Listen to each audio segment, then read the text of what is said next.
Syederalun puluhan atlet karate Lok Semawe pada Selasa 24 Januari 2023 malam menerima bantuan berupa peralatan bertanding. Bantuan secara simbolis diserahkan Kajari Lok Semawe, Dr. Muklis, Rektor Unimal Profesor Dr. Haji Herman Fitra STMT IPM, dan Kadispora Lok Semawe Ramli. Kegiatan berlangsung di Dojo Sam Training Camp Menasah Masjid Lok Semawe. Bantuan yang diposkan melalui Dispora Lok Semawe tersebut berupa 27 set peralatan karate, diantaranya dogi, hand protector, deker, body, dan alat bertanding lainnya.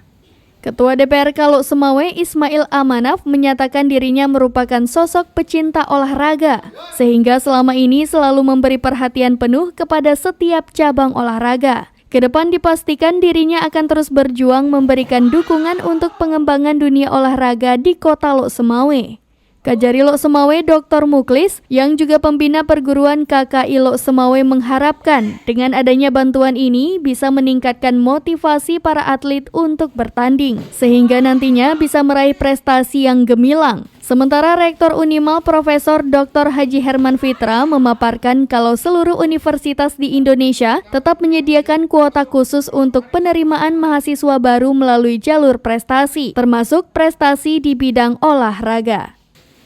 Dari Lok Semawe, Saiful Bahri, serambinews.com.